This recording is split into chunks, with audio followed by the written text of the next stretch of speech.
Welcome back from the break viewers. जैसे कि आपसे वादा किया था, अब हम डिस्कस करेंगे world oral health day. Pakistan समेत दुनिया भर में 20 मार्च को वर्ल्ड ओरल हेल्थ डे मनाया जाता है और इस साल की थीम है B proud of your mouth. अब इसकी एक्सप्लेनेशन तो हमें डॉक्टर साहिबा ही देंगी, लेकिन अगर आपको कोई भी अपने गम्स में मसूड़ों में मसला महसूस हो, दांतों में कोई मसला हो, खुदा न खास्ता ओरल कैंसर की प्रॉब्लम हो, तो प्लीज़ डॉक्टर से बरवक्त रुजू करें और मुस्तनद डॉक्टर से इलाज करवाएं। ये डिस्क्लेमर मैं हमेशा इसलिए देती हूँ क्योंकि आजकल तो लोगों ने बाकायदा जो है ना ट्रेन स्टेशन के बाहर और इधर उधर वो स्टॉल सा लगाया होता है, जैसे कोई टेबल कुर्सी, और मतलब दांत भी निकाल देंगे और ये भी कर देंगे। ये प्रॉपर ट्रेंड डॉक्टर्स नहीं होते व्यूअर्स। प्रॉपर ट्रेंड डॉक्टर का अपना क्लिनिक होता है या फिर वो किसी गवर्नमेंट के इदारे में काम करते हैं, किसी ऐसी जगह पे होते हैं जहाँ पे वो अपने काम को प्रैक्टिस कर सकते हैं।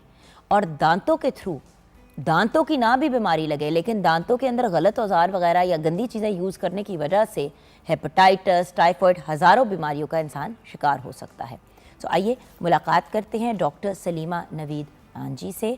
आप डेंटल सर्जन हैं, ट्रेंड हेल्थ एक्सपर्ट हैं, उसके अलावा ओरल मेडिसिन एक्सपर्ट हैं।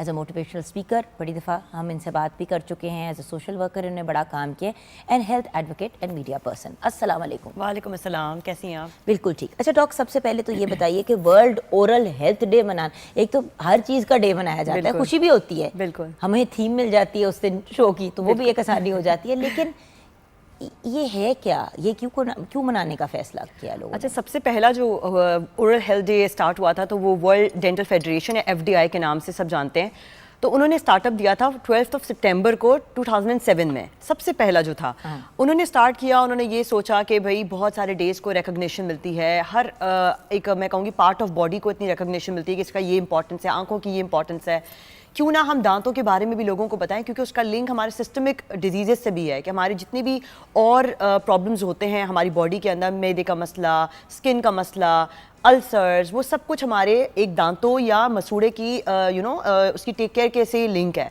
तो उन्होंने फिर स्टार्टअप दिया एक world oral health day on 20 मार्च। फिर इनिशियली जब ये हुआ उसके बाद उन्होंने एक कमेटी बिठाई और FDI के ताउन से ये अब हर ईयर जो है 20 मार्च को होती है।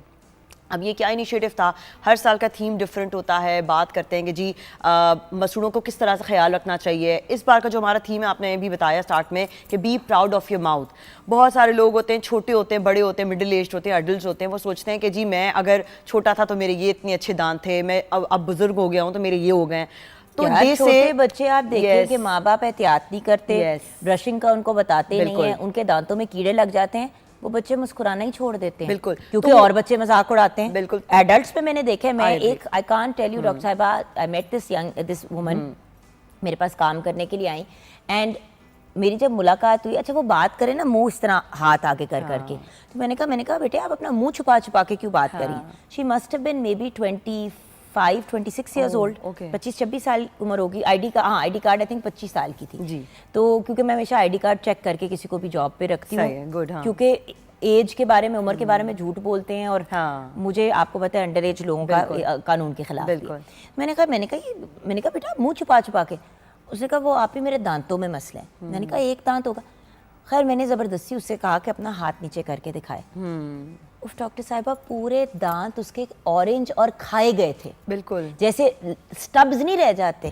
25-26 साल की उम्र पे बनता है किसी के इतनी बार, अगर आप इनिशियली केयर ही नहीं करेंगे तो वो एक चीज़ इतनी डिटोरिएट करती है, वो वर्स्ट में चली जाती है। हम इसके बारे में बात भी करेंगे। इसीलिए हम कहते हैं कि जी अगर आपकी कोई स्टेट अच्छी है तो B proud of your self, कि अगर आप यंग हैं तो उसकी अभी से केयर करें, and then when you reach to old age तो आप उस जगह पे पहुंचते हुए अपनी उस चीज़ का ख्याल कर सकें, आपको कोई मसूई दांत नहीं पहनने की जरूरत। और आप देखें कि इतनी ज़्यादा दांतों की एस्थेटिक्स में भी अब लोगों ने काम करना शुरू कर दिया है, क्योंकि देखिए स्माइल, आपकी अच्छी स्माइल हो तो हर बंदा जो है वो आपको देख के मुतासिर भी होता है, और मुस्कुराहट को तो सदके का भी दर्जा दिया गया है। तो अब बात यह है कि जिस मुस्कुराहट की इतनी वैल्यू है उसका हम ख्याल भी रखें ना। बिल्कुल, और इतना कोई मुश्किल या औखा काम भी नहीं है ख्याल रखना। आपने बच्चों की बात की ना, मैं हमेशा से कहती हूँ बहुत मर्तबा, और हमारे पास पेशेंट्स भी आते हैं, मैं उनको बताती हूँ कि ये पेरेंट्स की रोल मॉडलिंग होती है। अगर पेरेंट्स रोल मॉडलिंग ना करें, बच्चा कर रहा है ब्रश आपके साथ, तो आप भी शुरू हो जाओ उसके साथ, उसे बताएं कि किस तरह राउंड मोशन में बेटा करना है, और फिर उसे बताएं कि मैं यूँ कर रही हूँ, फिर मैं टंग में कर रही हूँ।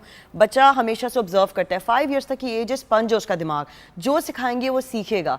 तो it's the best time to role model them. तो बच्चों में तो हम कहते हैं कि पेरेंट्स की बहुत अटेंशन ज़रूरी है, 2 टाइम्स ब्रश करना चाहिए। बहुत सारे लोगों को ये पता ही नहीं है कि जी ब्रश कब कब करना होता है।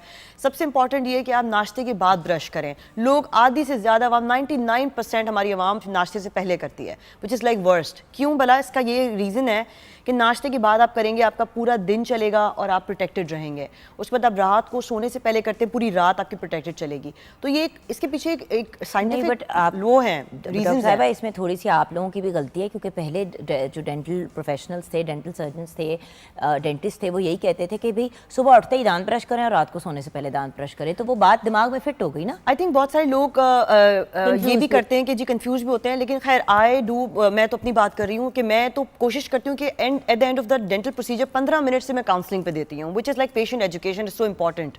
और ताकि आपका पेशेंट नेक्स्ट प्रॉब्लम के लिए वो आए ना वापस आपके पास, वो रेडी हो जाए। शायद ये हमारा भी एक रोल है definitely, and it's a triad. आपका खुद का भी होता है, पेरेंट्स का भी होता है, और यू नो डॉक्टर का भी होता है जो डेंटिस्ट है। तो ये 3 वे होता है, और ये आई थिंक इसके साथ ही एक पटरी पर ट्रेन चल रही होती है, जिस तरह अदरवाइज वो डी ट्रैक हो सकती है। तो इंपॉर्टेंट है कि आप इनिशियली अगर ब्रशिंग की हैबिट्स में ज़्यादा एब्रप्सिव ब्रशिंग ना करें। बहुत सारे लोग तेज़ तेज़ ब्रश करते हैं, अक्सर मरतबा मैंने देखा है, मैं बताना भी चाहूँगी अगर आप इजाज़त दें इसमें। बहुत सारे सबसे इंपॉर्टेंट और सबसे बेसिक बात तो टीथ ब्रशिंग है। Prevention is better than the cure. अगर आपने बीमारी आपको लगती ही नहीं है तो आपको उसके इलाज की तरफ जाने की ज़रूरत ही नहीं है। तो हमारे लिए सबसे इंपॉर्टेंट तो है, एक तो ये आपने बताना है डॉक्टर साहिबा, और उसके बाद आपने बताना है कि कौन से विटामिन्स, मिनरल्स, ऐसी चीजें हमारी दांतों की सेहत के लिए अच्छे हैं। डेफिनेटली उससे हमारी प्रिवेंशन कवर हो जाएगी, फिर क्योर्स की तरफ आएंगे। सबसे पहली चीज़ हमारी होती है ब्रश। डेफिनेटली ब्रश का बहुत ज़्यादा फॉल्ट है लोगों में, और वो बहुत ज़्यादा गलतियाँ भी करते हैं। सबसे पहली एक जो इंपॉर्टेंट थ्योरी है वो ये है कि आपका ब्रश जो है, आपके जो भी एक टॉयलेट एरिया है जहाँ आप वॉशरूम कर रहे होते हैं, जो भी, उससे 6 फीट की दूरी पर पड़ा होना चाहिए। इसका रीज़न ये है कि वो जितने भी वहाँ पे डिफ्यूज हुए हुए हैं बैक्टीरियाज और जो भी हैं वहाँ पे इन्फेक्शंस, वो आपके ब्रश तक ना पहुँचे। फर्स्ट चीज़, जब आपने 6 फीट की दूरी पे इसको रख दिया, सबसे इंपॉर्टेंट चीज़ ये होती है कि इसको कैप कर दें। कैप करने से ये प्रोटेक्टेड रहता है, इसमें कोई जर्म्स नहीं जाते। अगर इन केस गिर भी जाएगा तो वो कैप होगा तो प्रोटेक्टेड रहेगा। इसके बाद इंपॉर्टेंट चीज़ ये होती है कि ब्रश के ब्रिस्टल्स, 3 तरीके के ब्रिस्टल्स होते हैं हमारे पास, सॉफ्ट होते हैं, मीडियम और हार्ड होते हैं। तो सबसे ज़्यादा रिकमेंडेड होते हैं सॉफ्ट। इसका खास रीज़न ये होता है सॉफ्ट में कि इतने ब्रिस्टल्स सॉफ्ट होते हैं कि आपके गम्स और टीथ को एबरेट नहीं करते, और उससे ये होता है कि आपके दांत जो है वो घिसते नहीं है। जो हमारा इनामल होता है, बिल्कुल टॉप लेयर होता है दांत का, वो घिसता नहीं है।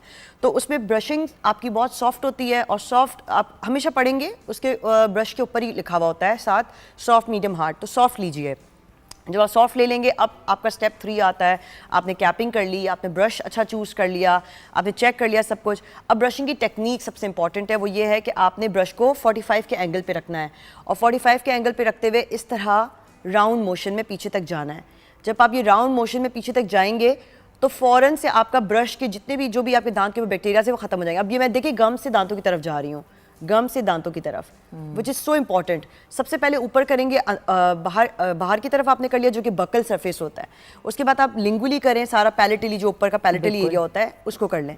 जब ये नीचे सारा चला गया, अब नीचे की बारी आती है। तो इम्पॉर्टेंट ये है कि इसको भी आपने 45 के एंगल पे रखते हुए ऐसे ऐसे करते हुए इसको लेके जाना है, और फिर अंदर की तरफ। अभी आप देख रहे हैं सब कुछ बाहर आ रहा है। अब ये जब आपने चारों ओर कर लिया, आप बिल्कुल कंफर्म हो गए, आपको खुद भी फ्रेशनेस। अच्छा, रेकमेंडेड होता है 1 मिनट तक, 1 मिनट तक, बिल्कुल 1 मिनट तक करें। अगर आप नहीं ज़्यादा देर करना चाहते, 30 सेकंड से 1 मिनट इज़ लाइक गुड। इसके बाद जब आप सब कुछ दांतों पे कर लेते हैं तो ज़बान पे आपने एंड में करना है। लोग बोलते हैं 1.5 घंटा रील्स देख सकते हैं सोशल मीडिया पे, तो 1 मिनट जिंदगी का। so और अगर इतनी जोर से रील्स आई हुई हैं तो लगा के अपने दांत ब्रश करें। बिल्कुल, मैं मजाक नहीं कर रही, I mean, but at least do what needs to be done. हाँ, और आज ज़रूरी यही था बताना, क्योंकि यही सब सारी अवाम हमारी गलती करती है। आप हमेशा ये पेशेंट्स हमें कहते हैं कि हमें मुंह में से बदबू आ रही है, जो कि हेलिटोसिस होता है, और हम माउथ बेड ब्रीदिंग की इतने पेशेंट्स होते हैं कि हम स्केलिंग कर रहे होते हैं, वी आर लाइक कि अब इस पेशेंट ने सही तरह ब्रशिंग ही नहीं की है। ये क्या होती है ट्रिक आपकी कि माउथ ब्रीदिंग, जो अच्छी ब्रीदिंग हो, गुड ब्रीदिंग हो, आप सबसे एंड में उसी ब्रश से आपने टंग को ब्रश करना है and you will feel so fresh. Please जबान को ब्रश जरूर किया करें Yes. क्योंकि जबान के ऊपर सबसे ज्यादा स्मेल वाले जरासीम जो है वो बैठे हुए होते हैं। बिल्कुल। और जाहिर ही आपने सारा दिन जबान को अगर नहीं ब्रश किया बिल्कुल, बिल्कुल। तो रात को ब्रश करके सोएं, सुबह उठ के कभी भी आपकी जबान पे तय नहीं जमेगी। बिल्कुल। तय उन लोगों की जमती है जो बॉदर ही नहीं करते टंग को ब्रश करना। एग्जैक्टली तो ये मैं कहती हूँ सीक्वल है, हमेशा मैं कहती हूँ कि ये एक सीक्वेंस है। अगर आप स्टार्ट में ये सब चीज़ें 2-3 चीज़ें इंपॉर्टेंट है वो कर लेते हैं तो आपके लिए इंपॉर्टेंट है कि आपकी प्रोटेक्शन पूरी ओरल हेल्थ की हो जाएगी। उसके बाद धोकर आप ब्रश को फ़ौरन से जो है वो अलग से 6 फीट की दूरी पे रख दें। It is so important. हम कोविड में लोगों को बोलते रहे जी इतनी आप 6 फीट की दूरी पर रहें, इस पर रहें, लेकिन लोग समझते ही नहीं है बात को। इम्पॉर्टेंट ये कि हम अगर अपने ही वॉशरूम से ही क्लीनलीनेस शुरू कर देंगे एंड देन वी आर अच्छा डॉक्टर साहब, माउथ वॉश के बारे में मैं जानना चाहती हूँ। कुछ बिल्कुल। लोग बहुत प्रो माउथ वॉश होते हैं, कुछ कहते हैं कि नहीं उससे दांतों की स्टेनिंग भी हो जाती है। नो अच्छा, मैं हमेशा से बताती हूँ कि इट्स एन एडजंक्ट, एक आपकी एडिशनल हेल्प करता है हमेशा माउथ वॉश। बहुत सारे लोग कहते हैं हम ब्रश कर लेते हैं, बीच में हमें कभी ऐसा फील होता है कि माउथ ब्रीदिंग बहुत बुरी हो रही है, बीच में डेवलप हो गई है, हमने कोई ऐसी चीज़ें खा ली हैं, बहुत अमाइनो एसिड्स वाले फूड होते हैं ना जो प्रोटीन रिलेटेड होते हैं, उनमें स्मेल ज़्यादा आती है आपके मुंह से। तो उस दौरान हम क्या करें? I just tell them as you keep your hand sanitiser, mouthwash को अपनी पर्स में रख लें और सैनिटाइजर की तरह माउथ वॉश को अपने मुंह में जिस तरह से यूज़ करते हैं ताकि फ्रेशनिंग हो। तो माउथ वॉश आपको सिर्फ एडिशनल हेल्प करता है। It is not an alternate कि आप ब्रश छोड़ दें और जी माउथ वॉश करें, नॉट एट ऑल। नहीं नहीं, मैं ये कह रही थी कि लोग कहते हैं इन कॉम्बिनेशन के आपने दांत ब्रश किए, एंड में माउथ वॉश किया और उसके बाद आपने कर सकते हैं, बिल्कुल करें। पर माउथ वॉश को अगर एक सेपरेट चीज़ के तौर पे रखें कि दिन में, जैसे अक्सर ऐसे होता है व्यूअर्स के हमारे पास ब्रश पेस्ट सारी चीज़ें नहीं होती, इतनी सी किसी बॉटल के अंदर आप अपना माउथ वॉश रख लें और आप जिस तरह ट्रैवल किट्स भी होती हैं इंसान की, और अक्सर लोगों ने, ख़वातीन ने, मर्दों ने भी कोई ना कोई हाथ का लोशन, कोई सन ब्लॉक, कोई 3-4 चीज़ें रखी होती है, उसमें इतना सा वो रख लें। बिल्कुल। अब आपने फॉर Handy है। एग्जांपल प्याज और मतलब बंदा फॉर एग्जांपल बारबेक्यू खाता है, हाँ। तो आप चटनी भी साथ में खाते हैं, आप उसके साथ प्याज भी खाते हैं, बिल्कुल। मुंह से बदबू आनी ही आनी है। एग्जैक्टली, तो डेफिनेटली जरूरी है कि इर्द गिर्द का हर बंदा भी टॉर्चर हो। बिल्कुल। मुझे तो इस चीज़ से बड़ी प्रॉब्लम होती है, मुझे अपने आप से स्मेल का, अपनी ज़ात से ज़्यादा ये एक तो स्मेल आ रही है तो यानी कि कहीं ना कहीं बैक्टीरिया है, यानी कि प्रॉब्लम है। डेफिनेटली। लेकिन दूसरे जो तंग होते हैं, मैंने देखे लोग परफेक्ट दांत चमकते हुए, ये वो करीब जाके बात करो तो लगता है जैसे गटर के साथ जाके खड़े हो गए। अच्छा, मैंने बहुत सारे लोगों से कंप्लेन भी सुनी है जो आते हैं बताते हैं कि हम इतना ब्रश करते हैं, हमारी तो हो ही नहीं सकती गलती, फिर बदबू क्यों आती है, फिर खाना क्यों फंसता है। क्योंकि उनकी फिर खाने में मसला है ना, एसिडिटी की प्रॉब्लम। एग्जैक्टली। फिर इसमें सिस्टमिक डिसऑर्डर्स भी आते हैं और एक और भी मसला है कि बहुत सारे लोगों के खाने फंस जाते हैं दांतों के दरमियान। तो हमारे कॉन्टैक्ट पॉइंट्स होते हैं दांतों के बिल्कुल साथ साथ, ये इसमें आपके नॉर्मल ब्रशेस नहीं जाती, ये जैसे कॉन्टैक्ट एरियाज हैं, इन एरियाज में हम इंटरडेंटल ब्रशेस रिकमेंड करते हैं। They are very recommended. What about dental floss? They are really good. मैं भी ये बताने लगी हूँ, बहुत सारे लोग इंटरडेंटल ब्रशेस अगर नहीं कर सकते तो डेंटल फ्लॉस, एक धागा भी होता है और एक स्टिक के अंदर भी आपका फ्लॉस लगा हुआ आता है, हम उनको दोनों ऑप्शंस देते हैं कि इन दोनों में से कोई भी आप इस्तेमाल करें, it is good and keep but how regularly? Because देखें after every meal, it is highly floss करूं, यस इट इज मेरी हाईली ब्लीडिंग शुरू हो जाती है। Not at all. आप गम्स की तरफ इसको नहीं करें, आप बिल्कुल दांतों के दरमियान करते हुए उसे निकालें यूं बाहर की तरफ। मैं हमेशा बताती हूँ कि फ्लॉस अगर आपके पास है, आपने दांत के दरमियान डाला और इसे यूं अगर आप धागा नीचे पकड़ की तरफ खींचे, ऊपर की तरफ ना कर। लोग उसको लेसरेट कर देते हैं क्योंकि वो ज़ाहिर जख्म बन जाते अच्छा, हैं। एक और चीज़ आप ये भी करते हैं, a good dentist is always कि जो उस वक्त रोल मॉडल करवाता है, जैसे खुद किया उसने और फिर वो कहते हैं अब आप मेरी तरफ करके दिखाएं, मुझे करके दिखाएं। तो पेशेंट जब उसे ट्राई करके दिखाता है तो पता लगता है कि यस अब पेशेंट समझ गया है। तो ये आप समझ लो उसको होमवर्क दे रहे हैं घर के लिए। और सो वही वाली बात आ जाती है ना डॉक्टर साहबा कि अल्टीमेटली मुस्तनिद डॉक्टर के पास जाएं जो आपको प्रॉपर गाइड करे। देखिए, ये अगर इतना आसान होता डेंटिस्ट बनना, थोड़ी यूट्यूब पे 2-4 चीज़ें देख के आपने अपनी दुकान लगा ली, it doesn't work that way. Proper मुस्तनिद डॉक्टर के पास जाएं ताकि वो ना सिर्फ आपको आपकी ट्रीटमेंट करे, आपको साथ साथ आपको प्रॉपर गाइड भी करे। ब्रेक की तरफ जाएंगे, ब्रेक के बाद जब वापस आएंगे तो जो सबसे कॉमन दांतों के मसाइल हैं उन पे बात करेंगे। और ये जो बात बहुत ज़्यादा आजकल सुनने को मिल रही है कि अगर खातून प्रेगनेंसी के मरहले से गुजर रही है तो उसको डेंटिस्ट पे ज़रूर जाना चाहिए रेगुलरली। प्रेगनेंसी में ऐसा क्या होता है, ये सब हम डिस्कस करेंगे ब्रेक के बाद।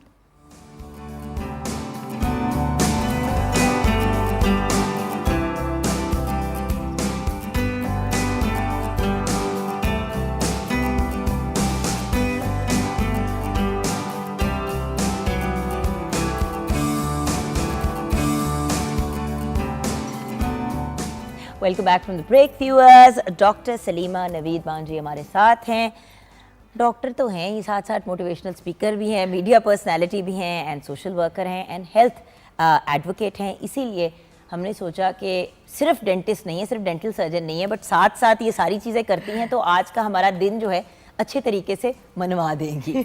अच्छा डॉक्टर साहिबा, अब तो हमने बात कर ली ब्रेक से पहले कितना ज़रूरी है दांतों को साफ रखना, प्रिवेंशन की बात कर ली। सिर्फ मुझे ये बता दें कि कोई ऐसी सप्लीमेंट्स, ऐसी चीज़ें जो हमारे दांतों के लिए बड़ी अच्छी होती हैं, ठीक है, जो हमें दांतों की बीमारियों से बचाती हैं?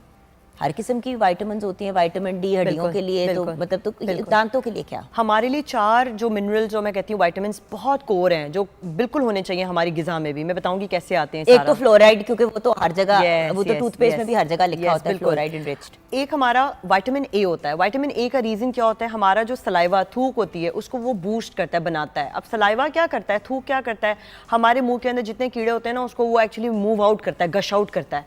तो सलाइवा अगर किसी मुंह में ना हो तो ड्राइनेस होगी अगर मुंह के अंदर, जिसे ज़ीरोस्टोमिया कहते हैं हम अपने अल्फाजों में, तो हमारे मुंह के अंदर कीड़े बहुत बनेंगे। तो सबसे पहली चीज़ विटामिन ए है। लोग कहते हैं जी ये तो आंखों के लिए बहुत अच्छा है, आई साइट के लिए, बिल्कुल है। गाजर खाएं, गाजर आपके दांतों के लिए भी बहुत अच्छा है, सलाइवा के लिए बहुत अच्छा है, तो बहुत इंपॉर्टेंट। कक्यूम्बर्स खाएं। इसके बाद मैं बताती हूँ विटामिन डी। विटामिन डी आपकी बोन्स, क्योंकि आपके दांत भी बोन है, तो ऑफ कोर्स उसकी स्ट्रेंथनिंग के लिए आपके लिए विटामिन डी बहुत ज़रूरी है। जिसमें हम कहते हैं मिल्क बहुत लें आप, दूध में बहुत ज़्यादा, सनलाइट बहुत ज़रूरी है। डायरेक्टली अगर आप नहीं ले रहे हैं कोई दूध वगैरह, तो बेशक आप सुबह को अर्ली मॉर्निंग सन बाथिंग भी करेंगे 6 AM पे, तो बहुत अच्छा है आपके लिए। It transfers your cholesterol into vitamin D, which is so important. इसके बाद मैं कहती हूँ विटामिन डी के साथ ही मैं मिनरल बताती हूँ कैल्शियम। कैल्शियम आपके दूध में है, बहुत इसको लें, मखाने में है। और कैल्शियम को विटामिन डी की जरूरत है, विटामिन डी को कैल्शियम की जरूरत है। Exactly, and they are bond with each other. तो मैं बताती हूँ कि बहुत सारी चीज़ों में, दूध में तो है ही, लेकिन मखाने में बहुत ज़्यादा है। आप उसको लें, वो मैं हमेशा बताती हूँ उसे रोस्ट करें। मखाना एक हर्बल ही है, उसे आप रोस्ट करें, पॉपकॉर्न की तरह कलर होता है उसका, लेकिन दे आर सो क्रिस्पी। उसको आप सेकें सिर्फ थोड़ा सा नमक डाल के, और उसे अपने एक जार में रख दें। जब आपको मंचिंग का दिल करे आप उसे ले लें, दूध के साथ ले लें। बहुत ही गलत करते हैं हम, पहले उसको फ्राई करते हैं, ओहो, उसके ऊपर फिर नमक डालते हैं। अच्छा, अगर आप उसे देसी घी में करते हैं फ्राई तो इट्स गुड, लेकिन अगर आप अवन में भी रोस्ट कर लेते हैं तो आपको भी क्रिस्पीनेस मिल जाती है। बस ये एक हेल्दी स्नैक है। हमेशा मैं कहती हूँ रमज़ानों में भी बहुत लोग पूछते हैं जी बताएं प्लीज़ हम के इफ्तार में हम क्या खाएं। जब इफ्तार हो जाता है बहुत लंबा गैप, फूल मखाने को मंगा के दे, हम अपने अवन में जरा toast they are really good, they are really good. तो ये एक कैल्शियम की आपकी इंटेक हो गई। फिर मैं बताती हूँ कि बहुत सारे लोगों को विटामिन सी, अब लोग बहुत कहते हैं विटामिन सी सिट्रिक है, एसिडिटी करेगा, डेफिनेटली करता है, उसका एक डिसएडवांटेज है। लेकिन एडवांटेज की पहले तरफ आएँ। सबसे ज़्यादा हमारी अवाम में, पाकिस्तानी अवाम में, क्या मैं दुनिया की अवाम में बात अगर करूँ, गम डिजीज़, मसूड़ों के मसले इतने ज़्यादा हैं, तो विटामिन सी लेंगे तो सारे मसूड़ों के मसले हल हो जाएंगे। आपके ब्लीडिंग नहीं होगी आपके मसूड़ों से, आपके मसूड़े मजबूत रहेंगे। तो सबसे ज़्यादा मैं कहती हूँ विटामिन सी आपको बहुत सारी ग़िज़ा से मिलती है। सिट्रस जैसे फ्रूट्स होते हैं, ऑरेंजेस हैं, लेमन्स हैं, यूजुअली बहुत सारे लोग टमाटोज़, मैं उनको कहती हूँ लें, उसके अंदर लाइकोपीन है। टमाटोज़ की वजह से लाइकोपीन मिलता है। लाइकोपीन आपके पूरे गम्स को, मसूड़ों को मजबूत करता है, एंटीऑक्सीडेंट की तरह काम करता है। तो इतनी सारी वेजिटेबल्स हैं पर्टिकुलरली हमारे पास जो हमें डायरेक्टली विटामिन दे रही हैं। तो ये vitamin C, vitamin A, vitamin D, calcium and fluoride. Now fluoride we get it from our toothpaste, वैसे भी नॉर्मली बच्चों में थोड़ा कम होता है, मैं कहूँगी टॉक्सिसिटी लेवल को रोकने के लिए, बट होता है और बड़ों में भी होता है। तो टूथपेस्ट ऐसा वाला लें जिसके अंदर फ्लोराइड का कंपोनेंट हो, पढ़ के लें उसे। ये एक हम अगर सेल्फ अवेयरनेस ही नहीं होगी हमारे पास तो कभी भी हम अच्छी तरह अपनी ओरल हाइजीन का मेंटेनेंस नहीं कर सकते हैं। तो फ्लोराइड आपको इस तरह से मिल जाता है। यूजुअली फ्लोराइड के हमारे पास वार्निशेस आते हैं, हमारे पास कैप्सूल्स आती हैं, लेकिन हम उसको रेकमेंड नहीं करते हैं बिकॉज वो हमारे पास एक कंट्रोल लेवल पे नहीं होती, हम बहुत ज़्यादा ले लेते हैं भी चला जाता और टॉक्सिसिटी पे। देखिए ना विटामिन डी में भी लोगों ने कितनी बेवकूफ़ियाँ की हुई हैं। बिल्कुल, कि मतलब डॉक्टर ने कहा कि भाई वो जो आपने कैप्सूल है वो हफ्ते में एक दफ़ा लेनी है या महीने में एक दफ़ा लेनी है, तो लोगों ने हर रोज़ लेनी शुरू कर दी। वो इतनी हैवी होती है, वो आपने देखा नहीं 1000 यूनिट्स होते हैं। आपने कैल्शियम में भी देखा होगा, कैल्सी 1000 जैसे है। फॉर एग्जांपल कोई भी कंपोनेंट है उसका एक मखसूस एक टाइम होता है। कैल्सी की टैबलेट्स हम कहते हैं डेली एक ले पानी में घोल के, लेकिन पहले अपना टेस्ट करवाएं कैल्शियम का, सीरम कैल्शियम कराएं, सीरम विटामिन डी कराएं। बिल्कुल, मैंने एक ज़माने में इसी तरह सब, क्योंकि मामा को भी रेकमेंड कर दिया, मेरी बहन को भी रेकमेंड कर दिया डॉक्टर ने उनके टेस्ट के बाद। तो मुझे वैसे ही जिस तरह गुफ्तगू होती है घर में, तो उन्होंने कहा तुम भी लिया करो, अगर हमें है तो तुम्हें भी प्रॉब्लम होगी। लो जी, मैंने भी कैल्शियम की गोलियां लेनी शुरू कर दी। मेरे कानों के पीछे कैल्शियम डिपॉजिट्स होने शुरू हो गए। ओह, एक्सेसिव हो गया। शुक्र है कि बाहर पहले हुए, अगर अंदर डिपॉजिट्स होना शुरू हो जाते तो आपको पता है ऑर्गन फेलियर भी हो जाता है। बिल्कुल। सो बात ये है कि at the end of the day ध्यान से ये चीज़ें आपको गाइडेंस के लिए व्यूअर्स बताई जाती हैं कि आप अपने डॉक्टर से जब रुजू करें तो उनसे डिस्कस करें कि जी मैं ये वाली चीज़ें लूँ ना लूँ, अपनी मर्ज़ी से खुद अपने आप को प्रिस्क्राइब ना करें। लाइक आई ऑलवेज से इंसान बहुत मेहनत करके बड़े अरसे की एक वो जो कहते हैं ना एफर्ट के बाद डॉक्टर बनता है, तो खुद अपने आप को ऑनलाइन पढ़ के या फुफ्फी ने फ़लाँ चीज़ ली, चाची ने ली या अम्मी ले रही है तो मैं भी ले लूँ, मैंने भी ये बेवकूफ़ियाँ की हुई, इसलिए आपसे रिक्वेस्ट करी हूँ कि आप ना करें। अच्छा, ना I want to move on to जो कॉमन प्रॉब्लम्स होती हैं। अच्छा, आजकल माएँ बहुत कंप्लेन करें कि बच्चों के दांत नहीं टूटते। मैं बात कर रही हूँ baby teeth. Okay, milk teeth किस उम्र पे टूटने शुरू होने चाहिए? ओके, यूजुअली हमारे पास बहुत सारे बच्चे जिनकी मदर्स जो हैं वो बहुत अच्छा कैल्शियम या विटामिन डी लेती हैं, जो पर्टिकुलर एक लेवल चाहिए होता है ड्यूरिंग देयर प्रेगनेंसी, और जब बच्चे की बर्थ होती है तो उस टाइम पे उनका मेंटेन्ड होता है लेवल, तो वो बच्चे के दांत बड़े मजबूत होते हैं। और अक्सर मैंने सुना है कि उन बच्चों के दांत पैदाइश में आ जाते हैं, बिल्कुल पैदा हुए हैं और दांत छोटे से उनके बने हुए हैं। तो मदर्स बहुत परेशान हो जाती हैं कि जी इतना जल्दी आ गया, ये तो 6 मंथ्स में आते हैं। वैसे हमारा टाइम होता है 6 मंथ्स टू 6 ईयर्स, हमारे जो प्राइमरी डेंटिशन होती है, दूध के दांत होते हैं। तो अगर वो आ भी जाते हैं तो कोई घबराने की जरूरत नहीं है, दे आर रियली नॉर्मल, क्योंकि आपने अपनी प्रेगनेंसी में इतना अच्छा level of calcium vitamin D लिया, that's a blessing for your child.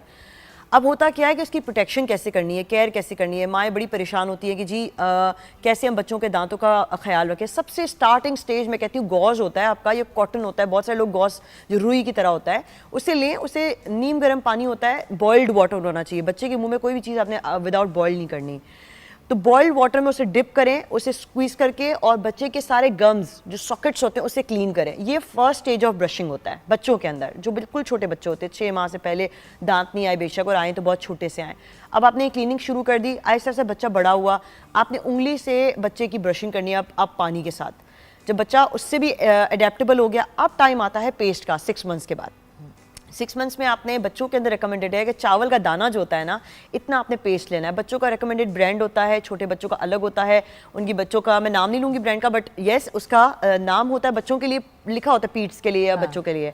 वो आपने टूथपेस्ट सिर्फ लेना है क्योंकि उसमें कॉम्पोनेंट्स थोड़े से माइल्ड होते हैं। बिल्कुल, तो बड़ों वाली टूथपेस्ट से नहीं करना। अच्छा, नहीं, मैं कुछ और पूछ रही थी। जी जी जी प्लीज। मैं ये पूछ रही थी कि आजकल माएँ कंप्लेन करती हैं कि बच्चों के दूध के दांत टूट नहीं रहे। तो वो तो कोई मसला नहीं है। देखिए, मुझे याद है हम छोटे होते थे, अच्छा। तो 5-6 साल की उम्र पे पहला दांत टूट जाता था जी। और मतलब मुझे याद है कि हमजा की बारी टूट ही नहीं रहे थे दांत। मैंने डॉक्टर को जाके पूछा तो उन्होंने कहा क्योंकि आप लोग उनको चबाने के लिए कोई चीज ही नहीं देते। ये बिल्कुल ठीक है उन्होंने। क्या ये फैक्ट है या इट इज बहुत सारी मदर्स क्या करती हैं, ग्राइंड कर देती हैं खाना और कहती हैं बच्चे को चबाने की वही ना करनी पड़े। याद है हम छोटे होते थे गंडेरियां खाते थे, गाजर, आपने जैसे कहा गाजर खानी बहुत अच्छी है, अब गाजर भी देनी है उसको पहले बॉईल करके मैश करके दे देंगे, तो मतलब 6 साल के बच्चे को मैश चीजें तो नहीं। अच्छा, मैं स्टेज वाइज हमेशा बताती हूँ, जो मदर्स हमारे पास आती हैं हम स्टेज वाइज करें। आपने ग्राइंडिंग की 2 मंथ्स तक, बच्चे को जब आदत हो गई, अब 2 मंथ्स बाद आप स्टार्ट करें उसे सेमी सॉलिड्स की तरफ। सेमी सॉलिड्स का मतलब होता है जैसे आपने कहा बॉइल एप्पल है बॉइल। 6 माह की उम्र पे जब आपने बच्चे को सॉलिड शुरू कराए तो पहले 2 महीने यानी कि 8 माह तक ग्राइंडिंग, वो ये ना करें 2 महीने पे बच्चे को खाना खिलाना शुरू यानी कि 8 मंथ्स 8 माह तक आपने ग्राइंड करके खिलाया। अच्छा, फिर 8 माह के बाद सेमी सॉलिड्स। अब सेमी सॉलिड्स में जब बच्चा आ जाता है थोड़ी उसकी च्यूइंग स्टार्ट होनी शुरू हो जाती है, क्योंकि दांत भी आ रहे हैं आहिस्ते आहिस्ते, उसके इनिशियल आ जाते हैं इंसाइजर्स, मोलर्स आ जाते हैं जो डेसिडुअस मोलर्स होते हैं। तो ये 6 माह में जब आपके 3 दांत आ गए तो अब बच्चा आहिस्ते आहिस्ते बाइटिंग टीथ कर सकता है, जो कि हमारे मोलर्स होते हैं। अब आहिस्ते सेमी सॉलिड्स पे ले आए। सेमी सॉलिड्स के बाद 6 to 8 मंथ्स का होता है हमारा मोलर्स का टाइम। अब ये देखिए टाइमिंग मैं आपको बता रही हूँ, उससे लिंक में खाने का बता रही हूँ। सेमी सॉलिड्स जब शुरू कर दिए उसने 8 मंथ्स के अंदर, आहिस्ता 10 मंथ्स तक वो गया, अब आप उसको सॉलिड पे ले आए। फॉर एग्जांपल कक्यूम्बर पकड़ा दें, उसे एग्स भी दे सकती हैं आप, मतलब it is so normal. Mothers क्या करती हैं, ओ जी 2-3 साल तक उसे ग्राइंड फूड दें, ग्राइंड खिचड़ी दें, दलिया दें। अरे वो बड़ा प्रॉब्लम करता है। मेरी बेटी के साथ हुआ था initially, I took an action कि बस अब एक टाइम है कि I have to give her solids. घर के बड़े नहीं मानते ना, एज अ मदर आपने भी देखा होगा, मेरे साथ भी यही होता है। जब किसी चीज को कोई चीज करना शुरू करती हूँ तो मुझे आगे से डांट पड़ जाती है। एंड वर्किंग मदर्स क्योंकि 24 घंटे सर पे नहीं होती, तो हम डिपेंडेंट होते हैं अपने घर के बड़े सीधे हो जाए सारे।